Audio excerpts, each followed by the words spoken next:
Good morning. This is Carl Dakin, and this is my Successful Funding Show. For those of you who are not familiar with the show, or this is your first time audience member, this is a show that talks about funding. We typically are focused on small businesses and communities, anything regarding funding, and you, as the audience, have a chance to participate on LinkedIn by making a comment or asking a question. So we look forward to your participation in the show because it adds more to the show and we love your feedback. Today, I have with me as my guest Bill Huston, or is it Houston? I keep Houston, getting Houston. Yeah. Houston. Okay. See, I've known him all this time, and I still can't pronounce a simple last name. But anyway, we'll come back to that. But we're going to talk about crowdfunding today, and specifically investment crowdfunding. And Bill is an expert on this topic, which is why I invited him to the show so he can share his knowledge with me and with the audience. And we're going to dive into that. But Bill, first, share a little bit with the audience about who you are, where you come from, and how you came to be an expert in crowdfunding. Oh, great. Carl, I want to thank you for the opportunity to be on your show to talk about crowdfunding. That's a topic that I love to talk about. Um, the way that I got into crowdfunding, well, my name is Bill Huston. I'm the founder of CrowdMax, which is an investment crowdfunding marketing consulting company. Um, and I'm from the Cincinnati, Ohio area. I grew up there. I've lived in Louisville, Kentucky for the last 20 years. And Louisville is where I really discovered crowdfunding um, and, and, and how crowdfunding works and the importance of crowdfunding. And one of the things that I hope I'm able to really get across about the importance of crowdfunding and being able to raise capital from people in your community is these are experiences that I've had. I always like to kind of start the story off talking about a company that my son and I had, and it was called City Life Local Foods, and our goal was to work with rural farmers, small farmers in Kentucky, to bring fresh, locally grown food to the inner city, to urban food deserts. So early on, what we did was we started to use the internet in a very primitive form at that time. It was around 2007. So, we used a lot of email. A lot of the other things didn't exist that exist today, and we kind of take for granted. Well, one of the things that we did was we sent out an email list to the companies that worked with us, the partners that we had, and we allowed them to order their food in advance. And they would pay through online portals, and then what we would do is we would deliver that food to the farmers markets that we had. We were working with Humana. We had two properties at Humana. We're working with the University of Louisville, and things were growing pretty rapidly because there was a huge demand for this local food. So what we needed was we needed more refrigerator space, and we needed a reefer truck, just a refrigerated truck. So, excuse me. So we needed capital to grow. So we went to our bank, where we banked, and they were unable to give us a loan. I mean, we were only looking for $30,000, really small loan. And I did understand, right? We were relatively new. We'd been around about 18 months.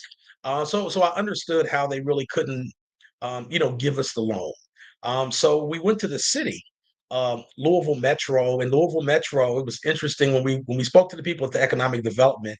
They said, well, that idea of getting people to pay in advance, people won't do that. And I said, well, we're doing it. We're already doing that. And we need this money to grow, right? We're not testing an idea. We need this money to actually grow to service our client base. Well, they told us that they would write us into a grant. And then we weren't written into the grant for whatever reason. And, things kind of fell apart. So that business was over. It was done. We were unable to grow the business. So fast forward a couple of years, and we were in the digital marketing space. We had a company called H2 Communications, and we did video marketing for small local businesses in Louisville, and I would promote them on Facebook and Twitter because that's all that it was. Again, like way before the days of Facebook ads. Um, and it's almost hard to think back to those days now, right? But so as we started to do that, my son got into a program, a local program called CAP, Community Action Partnership. And I was in an entrepreneurship program at the local junior college. And, so as we were working through that process, um, my son was working with a lady named Rebecca Brenzel, and I mentioned her name because she said something to me that she said there was this website called Kickstarter, and if you put your video, a really cool video up on Kickstarter, people will fund your business. So because we had a video marketing company, we shot 7 videos on a Saturday. And Rebecca put all those videos of all the people that were in the CAP program up on Kickstarter. And an amazing thing happened. None of us raised a single penny. And and then I was like, wow, maybe this Kickstarter thing isn't real. So I started researching the Kickstarter and looking into it, deeper and deeper. And what I found was what I like to call the one fundamental rule of crowdfunding, no matter what type of crowdfunding that is. And that is if you do not build an excited and engaged crowd, you will not get the funding that you're looking for. So from there, I just became consumed with rewards crowdfunding, and I would reach out to people and ask them, could I work on their campaign for absolutely free?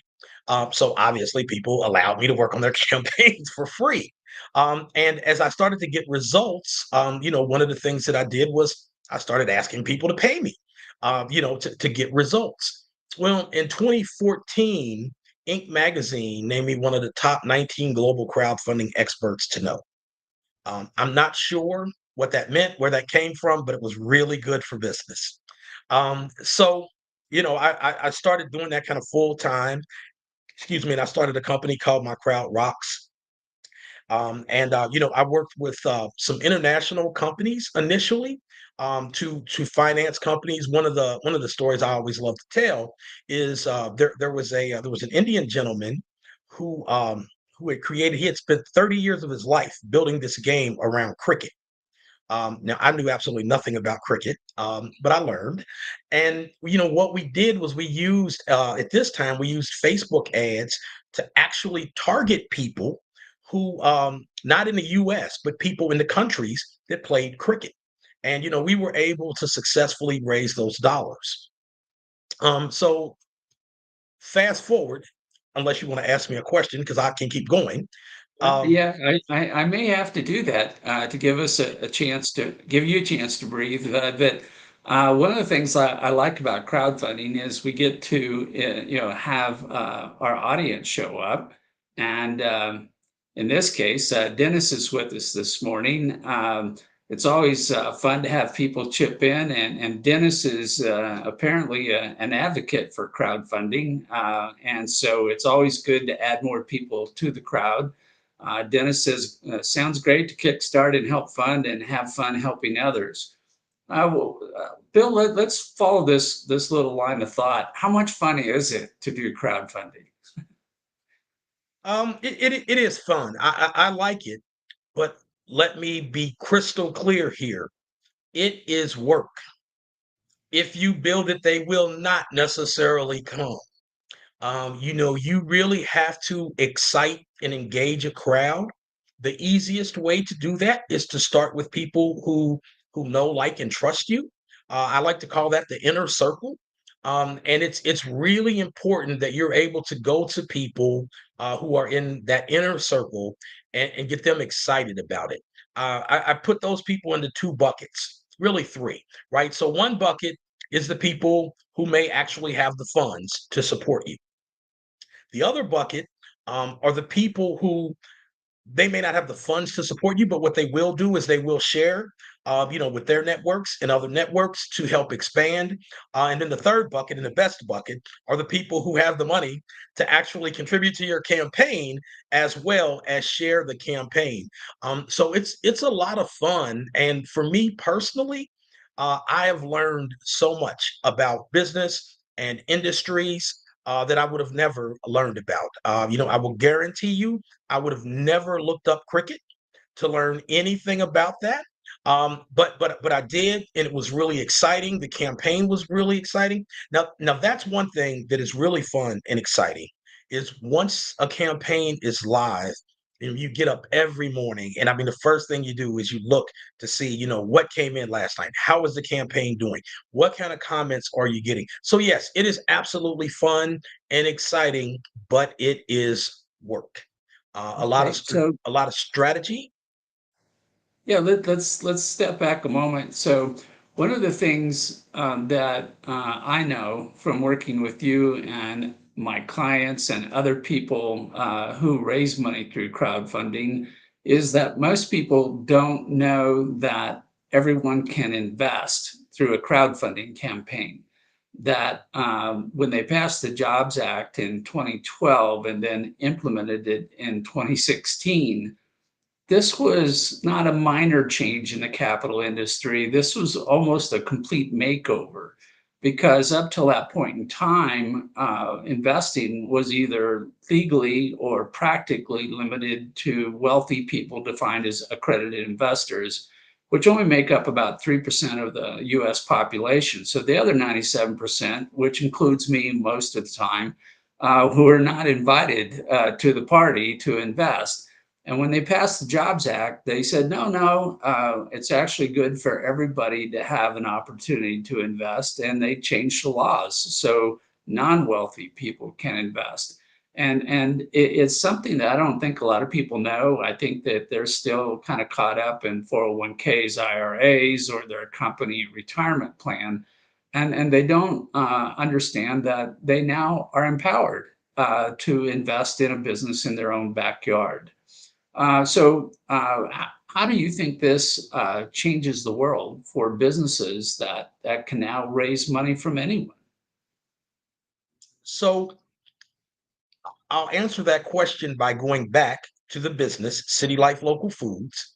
And our business was growing. We were seeing some levels of success and revenue growth, but we were stunned because we did not have access to capital. Fast forward to 2018, and I was working consulting with businesses that were raising on the Buy the Block platform, which is a regulation crowdfunding platform. And I met a woman named Miss Ina Jones, and she had a company called Roots and Vines, and she was doing something very similar to what it was that we were doing on the south side of Chicago. She is still in business and doing very well today.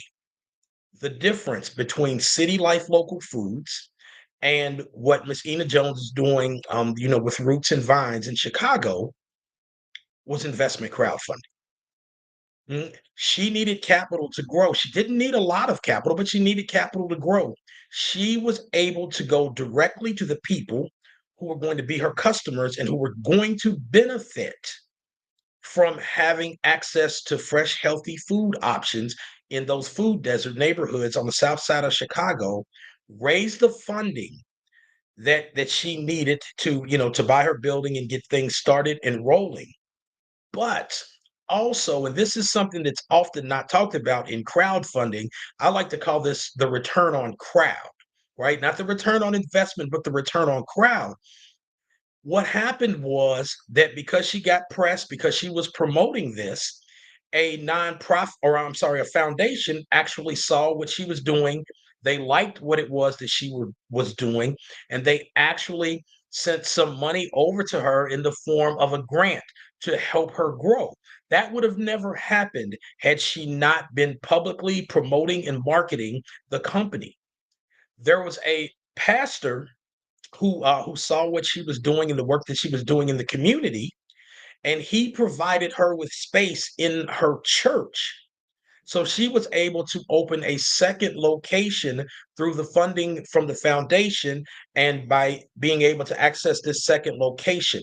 So not only did crowdfunding allow her to get that initial capital that she needed to get the business started and kind of over that hump, but also the promotion and the crowd that she was able to build and develop was able to help her grow the business even more rapidly.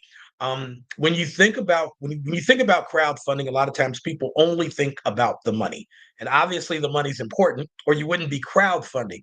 But never forgetting that return on crowd is really important. And to answer the question that you asked me, what is so important about that is that Roots and Vines would have been another business that died on the vine. Pardon the pun there. um, but because they were able to go directly to the community, to anyone 18 years or older in that community, right, to invest as little as $100, they were able to raise the money that's necessary. That is an absolute game changer.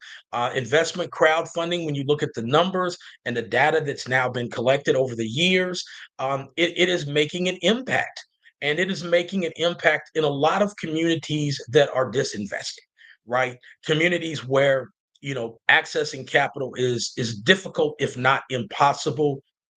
Now, if you have a good narrative, you have a good business idea, and you can excite and engage your community or your crowd, then you have the ability to raise capital, and that wasn't there before 2016 in the Jobs Act. And to me, this is such a change because the typical thing is a small business is told, "Hey, go raise money from wealthy people," and it's kind of like a default mantra, that everybody is told everywhere. It's all over the media. It's all over the instructors out there on how to make a pitch to an angel investor, which is a wealthy person with enough money to invest. But there's a disconnect that I don't think people pay attention to, and that is that wealthy individuals like to make high rates of return. And that means that the business has to have large profit margins, and it has to be outperforming almost any other business to be that kind of investment opportunity. And most of the Main Street businesses I work with don't make that much money. When they go out to talk to a wealthy individual, they're competing against those few market exceptions that are making the high rates of return, and so they find themselves in a situation where they're basically at the bottom of the stack. They don't ever get chosen to play in the capital raising game. So by working with customers, working with people in your community who get other benefits from the success of that business, they have other reasons to invest, and they don't need a high rate of return. They just, want that business to be there to succeed. And at the same time, it doesn't hurt for them to make a rate of return that may actually not be any worse than Wall Street. Yeah, absolutely. And as you said, investment crowdfunding empowers the total community. When I think about investment crowdfunding, and let me take a step back and address something that you said. If someone is suggesting that you have a small local business, you do not fit the angel or venture model. Period. So there's no reason for them to even have a conversation with you.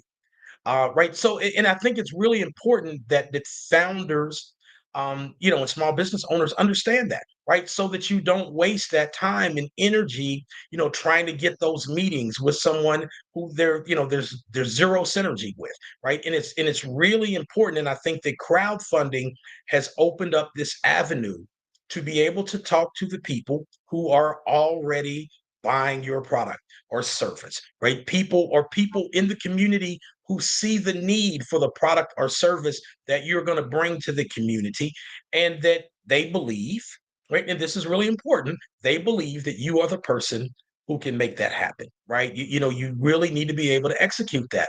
I can think of back in 2018, I was having a conversation with some people, and we were talking about doing some work in the West Louisville community around opportunity zones. And it was a really hot idea and topic in 2018, and everybody was talking about it.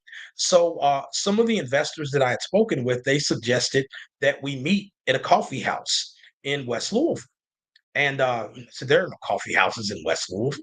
right? We can go to McDonald's if you like and have coffee if that's what you want. But those places didn't exist. A developer that I was working with raising capital from West Louisville. This was really interesting. So we're waiting to meet with the attorney, and we're out in the east end of Louisville.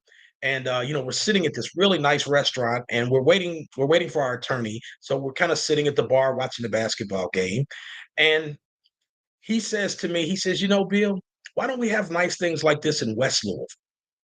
And I said, it's really simple because you and I are right now spending our dollars in the East End. And what crowdfunding does is it allows people to become investors, customers and brand ambassadors for the business.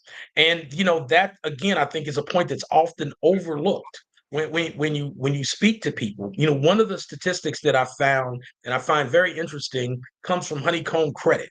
It's a platform out of Pittsburgh, or a regulation crowdfunding platform out of Pittsburgh. And their data says that companies raise their revenue on average 60% the year after a successful crowdfunding raise, and also increase mentions in the press by 80%. That is enormous. What would be the cost of that? And that is the return on crowd. So I think that the regulation crowdfunding is an absolute game changer for the small local business community, and even small scale investors.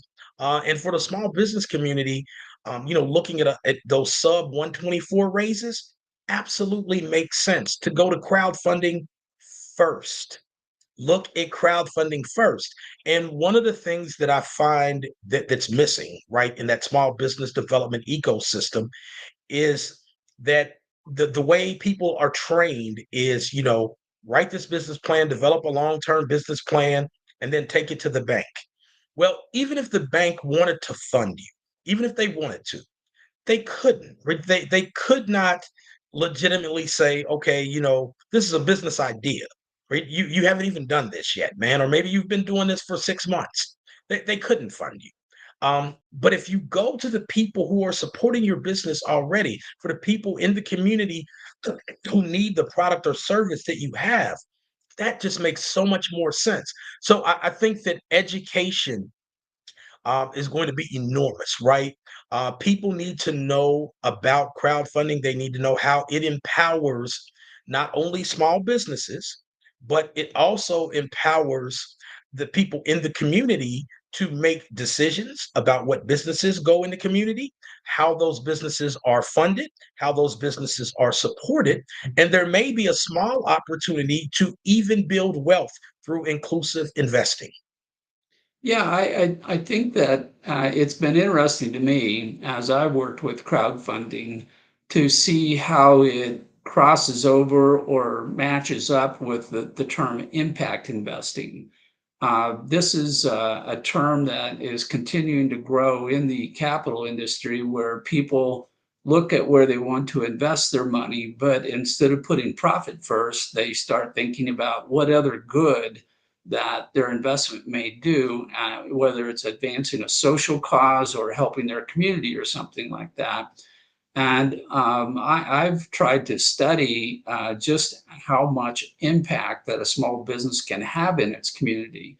And a lot of people, reduce it to the transaction of whatever it is they're selling across the counter or online. But at the same time, what it shows to me is that that business is part of the fabric of that community. If it succeeds, they're hiring people. So you might get a job with that business, or your cousin might get a job. They pay taxes to the local government, which pays for the fire and police and street repairs and all those things, which somebody has to pay for. And so in a community, it seems like every person, every resident of that community has a reason to want that business to succeed. And this is something I think also that when you talk about education, is getting this message across. The business down the street, if it fails, is not good for you. And if it succeeds, it is good for you in so many different ways. Yeah, I think that when we talk about social impact, I think that's a term that we can dive into a lot deeper. And I agree with what you're saying because there is what I like to call social wealth, and then there's community wealth, right? So you would hope that the person who's running the business and operating that business is certainly making enough money to take care of themselves, the business, the overhead. Um, but if you're thinking about communities, specifically communities that have been disinvested over decades, there are commercial corridors that sit vacant. The opportunity to get into those buildings themselves, right? Develop the buildings. Maybe you put, on top of that, an apartment, so you have an affordable living space. Then you open the business. And one thing I think a lot of people don't think about, and I like to think about this because I live in a community like that, is that in order for me to go to the store, a lot of times I have to literally leave the community. In 2018, there was a study by One West here in West Louisville, Kentucky, and they found that there was $500 million in retail spend from the West Louisville community. Over 75% of that was retail leakage. Instantly, that money's gone, right? It is extracted from that community, never to return. And by having businesses there, a couple of things happen. One is that that money stays in the community a little bit longer. It circulates. If you're able to hire people in the community, that money stays even longer. If you're able to do business with other businesses in the community, that money stays there a little bit longer. Um, and I think that a lot of times people don't understand that idea, that concept, and they don't understand how investing in local businesses actually empowers the entire community. And there are so many benefits that come from that. It's good for the environment. I think to wanting to get some gym shoes for my son to go back to school, and I had to travel about 10 or 12 miles, right, to a place to get those shoes. What would that have been like if there was a store that that sold, I guess, kind of high end shoes, or whatever, Nikes, right? That's what all the kids wear. If I had been able to only spend 10 minutes going to the store, right? Those same dollars would have been circulated in the community where we live. That gas would have been saved. The money that I saved on transportation, that money could have then been spent on another business that's local.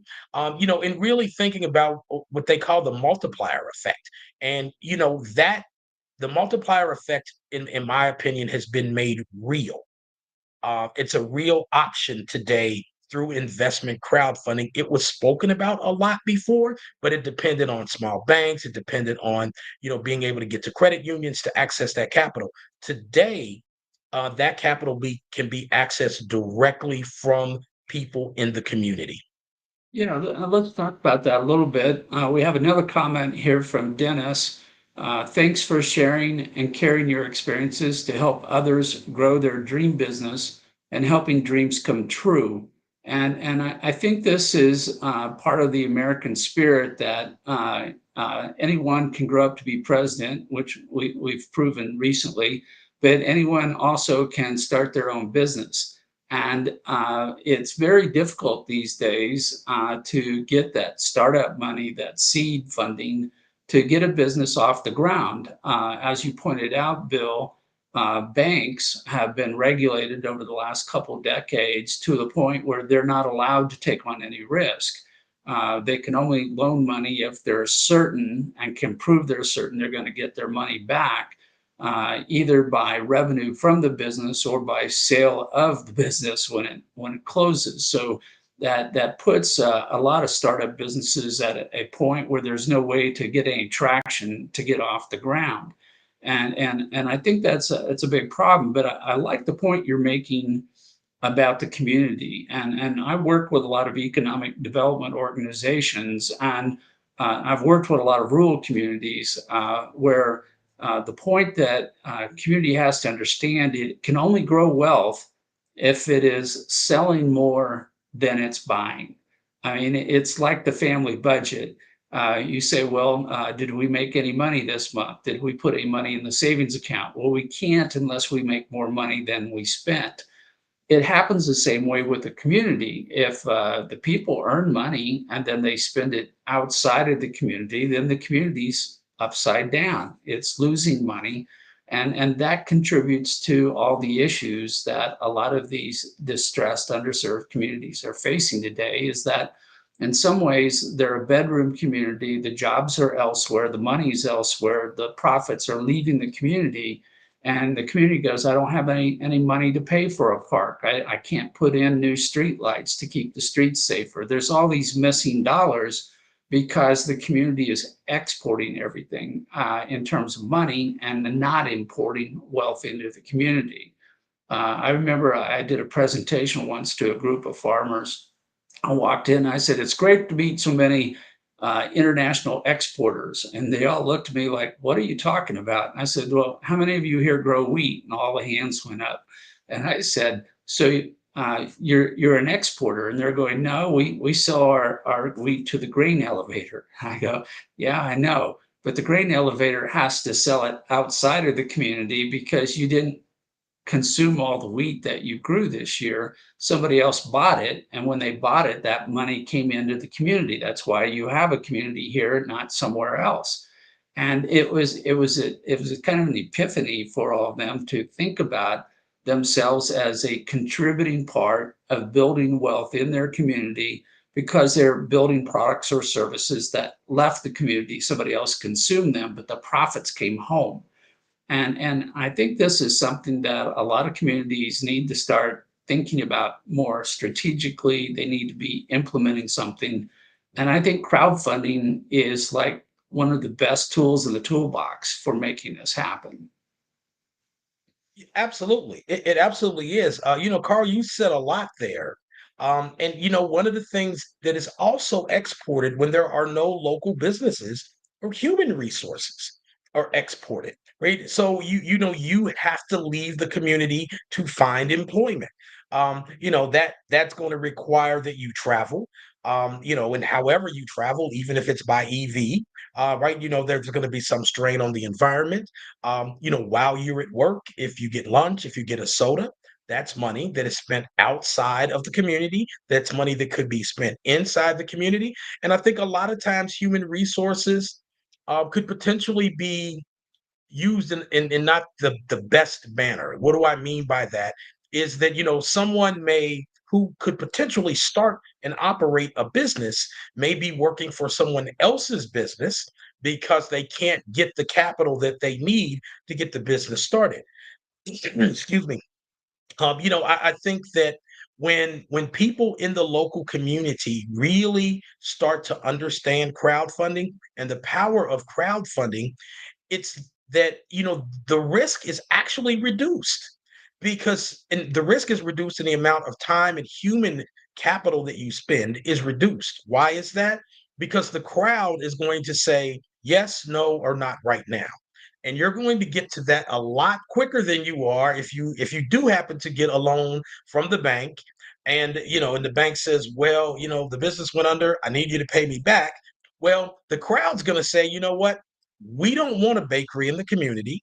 We're not going to invest in this. So, you can go off and, be a baker at Dunkin' Donuts or whatever.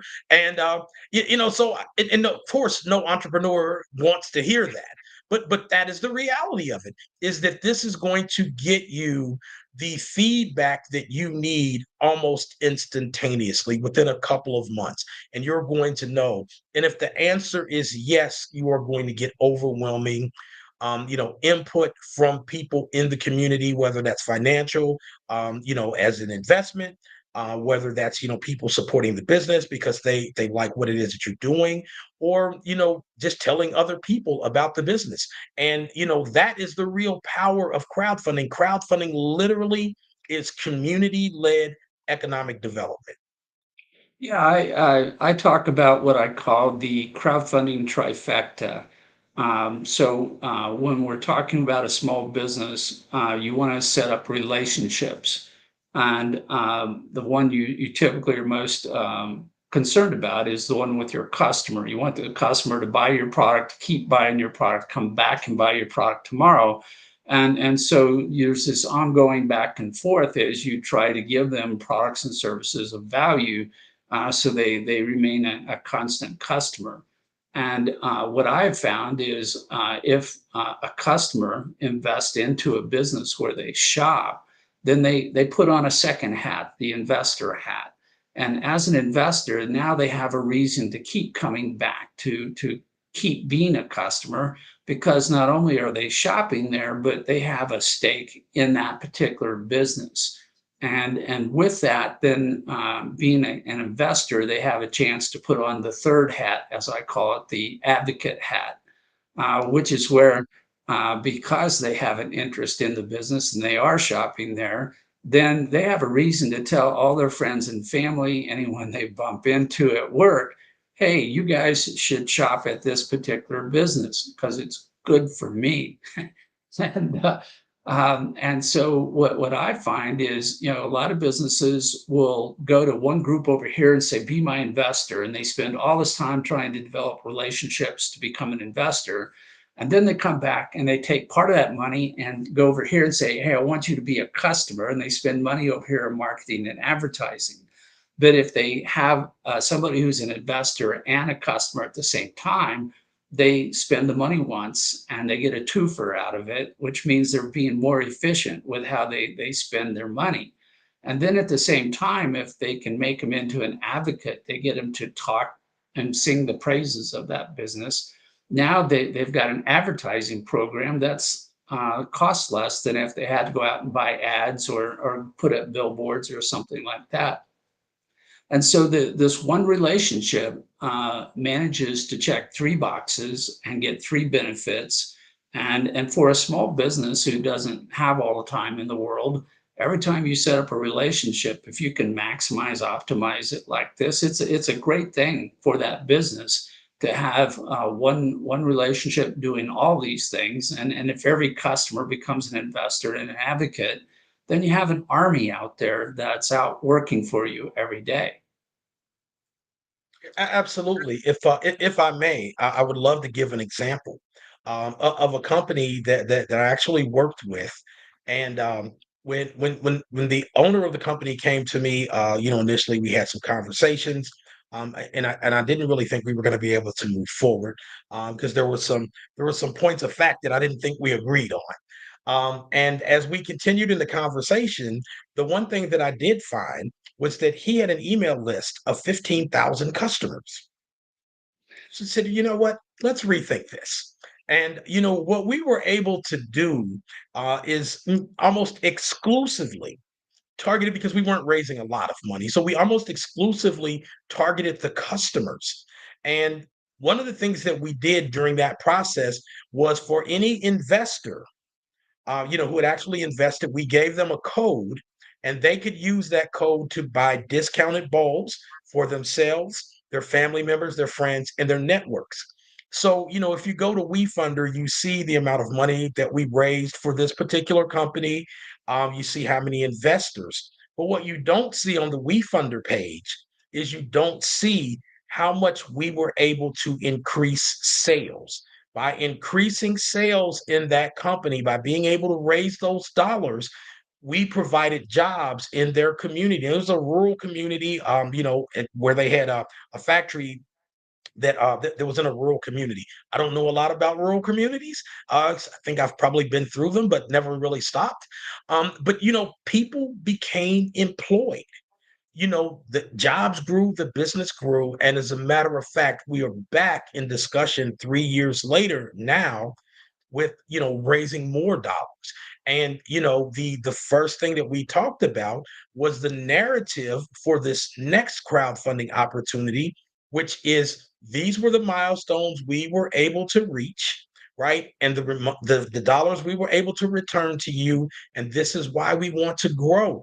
And I think that when people look at crowdfunding not as a one-off, but as a relationship, as you were saying, with those investors, and being able to say to those investors, you can grow along with this business. that is empowering for the community, for the business owner, and for the investor slash customer as well. And it just, the one word that I keep going back to in this conversation about crowdfunding is empowerment, community led economic development and empowerment. Bill, one of the points you made there is that this one crowdfunding campaign offered discounts on future purchases. And I craft a lot of crowdfunding offers, and I'm a big fan of focus almost entirely on the customer. And in putting together an offer to the customer, I think one of the big mistakes that so many businesses make is they make it sound just like an angel investment. Write me a check. I'll do something good with it, and you might get your money back sometime in the future. And they fail to leverage or take advantage of the relationship with their customer. And so when I craft a offer for crowdfunding, it's more of a rewards campaign than a capital campaign. I like to start off with the customer in mind and what benefits they can get, which may include free product, but most importantly, includes discounts.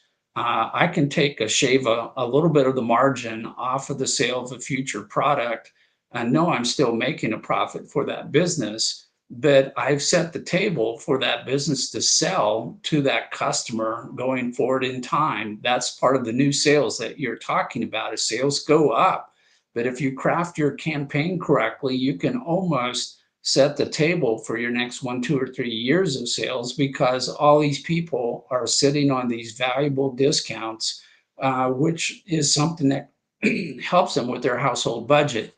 Because this is not coming out of discretionary investment budget. This is coming out of the household budget. And that means that there's more money at the end of the month that might actually get into a savings account, which maybe they should invest back into more small businesses in their community. So to me, it's important that small businesses get out of the angel investor, wealthy person mindset as far as how they frame and structure an offer and focus on their customers. What's good for the customer that's also good for the small business. And you can do so much with discounts where the value, the total dollar amount of the discounts can be larger than the price of the investment. And any good shopper, anyone who's a consumer can know a bargain when they see it, and businesses can craft this in their investment offerings. Carl, I want to continue to explore that line of thought that you're speaking of, because I think that with a lot of small businesses, one of the enormous opportunities that is missed is to build relationships with your customers. Talk to your customers, ask your customers, what it is that they want, what it is that they need. And when you talk about your business and a potential crowdfunding campaign, talk about it not as them doing something for you, but as providing an opportunity for them to grow with you, to grow that, as I said, those two buckets, right? Is the individual wealth, but even more importantly, is the community wealth. I had spoken a little bit earlier about, talking to these guys who wanted to come to a local coffee shop in West Louisville that, of course, didn't exist at the time. Well, people have been talking about coffee shops and talking about coffee shops. And, we just crowdfunded a coffee shop in West Louisville, and it has been so successful that, within 12, 13 months, they are looking for a second location already because the community wanted that. They needed it, they wanted to see it. And then there was an opportunity to participate as a partner, as an investor in the growth of this business. And I think that having those conversations with your customers, with the community, and telling them and educating them about crowdfunding, not because I need the money, but because this is an opportunity for us to grow community wealth. This is an opportunity for us to all grow together. I think that messaging probably works a lot better than invest in my company because I need the money because we want to build a second location. Yeah. Dennis, who is in our audience a challenge for us to talk about. He has a business, and like a lot of businesses in the United States, a lot of people don't know this, but there are 250,000 businesses in the United States owned by older people like me who want to retire, who want to take it a little bit easier. And they don't, about 60% of these do not have a succession plan. I've had some other guests on my show who are in buying and selling businesses. And one of the, I'll call it solutions to this is to sell it to your employees. This is something the government is really hyped up on right now, where they've got all kinds of programs to start co-ops where employees can take over a business where they work. But one of the challenges these employees commonly have is they don't have enough money to pay the value of the business, and so now the community is faced with the loss of a business, potentially the loss of the jobs for everybody who works at that business, and so the solution can be crowdfunding. So what could happen is the employees could get together and figure out how much money they've got, but then they could put together a crowdfunding campaign to preserve the business as an asset of that community, and go to all the customers of the business and have them invest alongside of the employees to preserve that business in the community. And this is a particularly serious problem in rural communities because there are fewer businesses, and every business is therefore more valuable to that community. But even in an urban area, when somebody's aging out, there's a say, I'm tired, I need to move on, I need to step down, step back. It's hard because for whatever reason, nobody's standing ready to step into the shoes of the small business owner. And so some combination of crowdfunding for maybe somebody who wants to start their own business, where the business owner can mentor someone over a few years and transition out. But getting the capital together and crowdfunding may be the way to make that happen. And I think if the community comes to understand the value of that small business, of all the different ways that it can be part of the fabric of the community, contribute to nonprofits, participate in local governance, um, support the local sports teams. Anything that a small business commonly does is going to be missing if that business goes out of business. And so I think crowdfunding can be part of the solution here. I think that it's something to look into. And as Bill pointed out, you have a lot of customers. You need to talk to those customers. You need to understand what they need, how they need it, what they would like to see going forward uh, for this business to continue. Because if they've come to trust the brand and reputation and service and products of this business, then they don't want to make a change. There's nothing like being able to rely upon somebody to be there day in and day out when they need them, which is what you can find in a local business.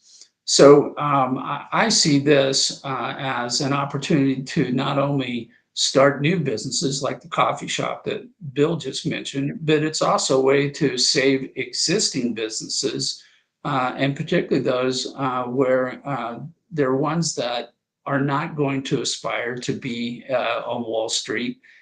They're never going to make that much money from that standpoint. But at the community level, they're a fundamental part of the foundation, and we need to preserve them. If I can speak to that, yeah, if I can speak to that, Carl, as the silver tsunami continues to wash over the U.S. economy, there there is an enormous opportunity to educate communities about the power of crowdfunding, investment crowdfunding, and even how it may work together with co-ops. When I was a kid, which was a very long time ago, there was a bakery that everybody went to, and when played in high school football, when we went to films on Saturday, everybody went to this bakery to get donuts before we came to film, and that was a tradition that continued over decades. Now of course I moved away, but fast forward. the family, they had put their kids through school through this bakery, and of course their kids didn't want to be bakers, right? They didn't want to work at a bakery, and they didn't want it. And here was a successful business that had been successful for decades that now no one wanted, and they just had to close the doors. And that would have been an opportunity for, like you said, to mentor those people. It would have been an opportunity to even for the owners to maybe continue to hold a stake in that, right? But sell the day-to-day operations to someone, and then the community would have certainly brought into that opportunity, because it was a community staple. And I think that as as people, think about and talk about the silver tsunami, wanting to get out, that is a conversation that needs to be had with people in the community, to understand that there's another option out there that is community led. And that's an important question as we continue, into this silver tsunami. So I'm going to turn this on you, and I'm going to say, Carl, how do we start to get that message out, to these retiring business owners, to let them know about crowdfunding? Well, I think that what I typically find is I start when I look at any new capital campaign, is I try to figure out who the stakeholders are, the people who would benefit from the success of that particular business. And in this case, one of the largest stakeholders would be business brokers. They are engaged on paid a commission to facilitate the sale of that business. And if they can't sell it, there's no commission. So if we put together an educational program, Bill, that was focused on business brokers and said, here's a two-step approach to finding a buyer for a business that doesn't appear to have a buyer in mind, which is let's do an employee co-op coupled with an investment crowdfunding campaign, then we may be creating a buyer where none exists. And for the business brokers who would stand to benefit from this type of thing, I like to help people work in their own self-interest, and this earns them a commission. And it would cause them to then share this information with their clients, with the businesses looking to be acquired, and go, hey, we can search all day long for someone who may want to step in and buy this particular donut shop. But right now, we got to tell you, it doesn't look very good. But one of your options, whether you call it a Hail Mary or a fail safe, is let's can your employees buy this business? Is there someone else who might be interested in buying the business but doesn't have the money to pay your price? Let's do a crowdfunding campaign. And actually, just to throw a little bit of icing on the cake to the story, I've talked to a number of business brokers, and they say that one of the biggest challenges they have in selling a business is that quite often this business looks a little tired. It needs a little spiffing up. It needs a little, injection of energy into it. And I've talked to them about doing small campaigns to get the business ready for sale, to get it, to making it look its best, put on its Sunday suit, and look like it's a respectable, viable, ongoing business. And a lot of people have expressed interest in coming up with a short-term capital campaign to make the business work better. Well, that same type of campaign could be coupled with a crowdfunding campaign to facilitate the transfer of the ownership. Because if you're going to borrow money to make the business look better, then you can also borrow a little bit of extra money to pay for the cost of the capital campaign. And to your donut shop example, I mean, everybody's heard of a baker's dozen, and you get 13 donuts for the price of a dozen donuts. Well, you could make a special offer to all your investors, all your customers, that you're going to change the definition from 13 to 14 donuts.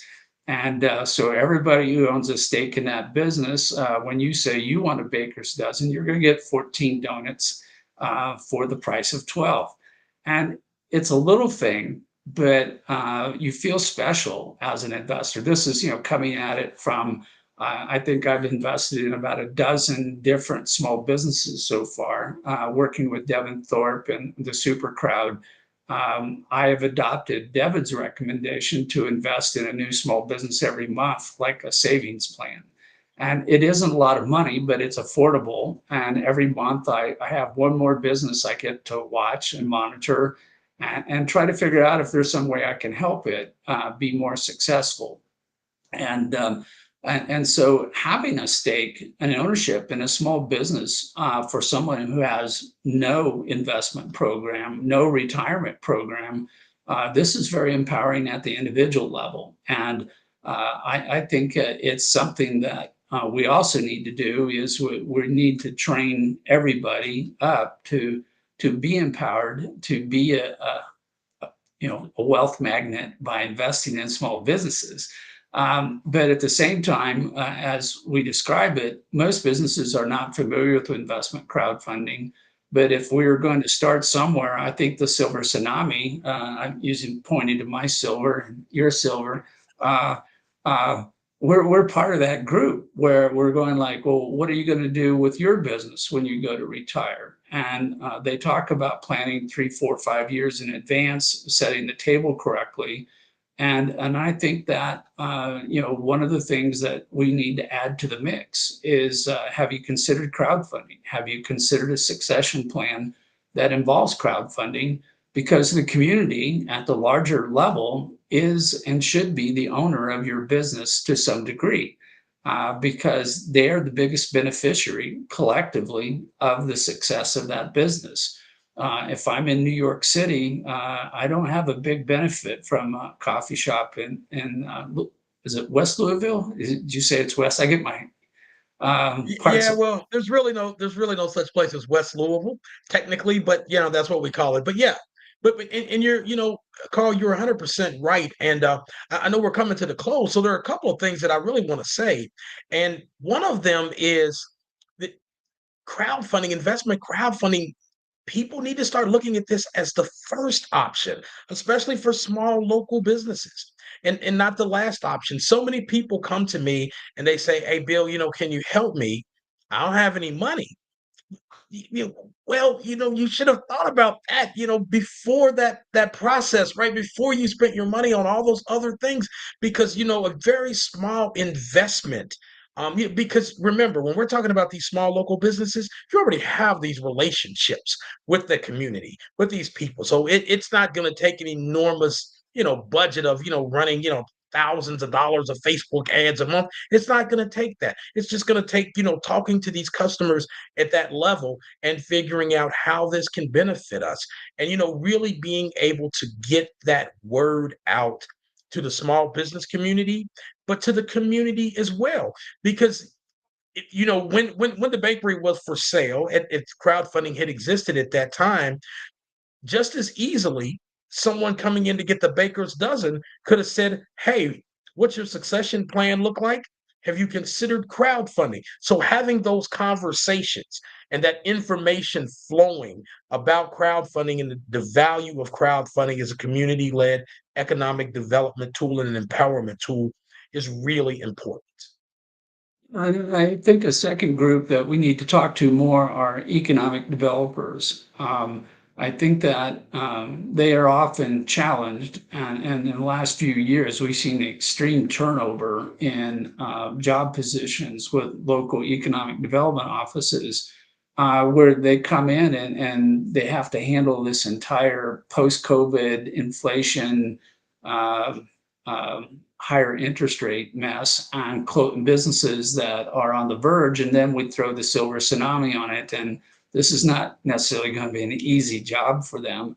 But I think that if they had in their toolbox crowdfunding, and particularly if we could help them do at least an example of one small business in their community, then they can use this as a showcase to all the other businesses in the community. So there's lots of things I think we can do and will continue to do, as I know you work and I work, to share information about crowdfunding. It may not be the perfect answer, but I agree with you. I think for a small business, it's probably the first answer. It should be something that is put together and continue to work to make it less regulatorily burdensome and less costly. But to do a small crowdfunding campaign to people you already know, where you can create a poster, a flyer, a bulletin, a newsletter, a 5x7 card, and mail it out to people who are your customers, who already know you,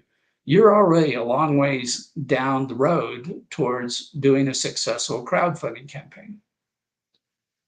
Yes, absolutely. Absolutely, Carl. And I think, really spreading the word is something that's going to be valuable as we continue to build a super crowd of potential investors. Yeah. So, Bill, thank you for being on the show today. I appreciate your insight into crowdfunding and particularly its impact on the local community. And thank you to the audience today, particularly to Dennis, for your questions and comments.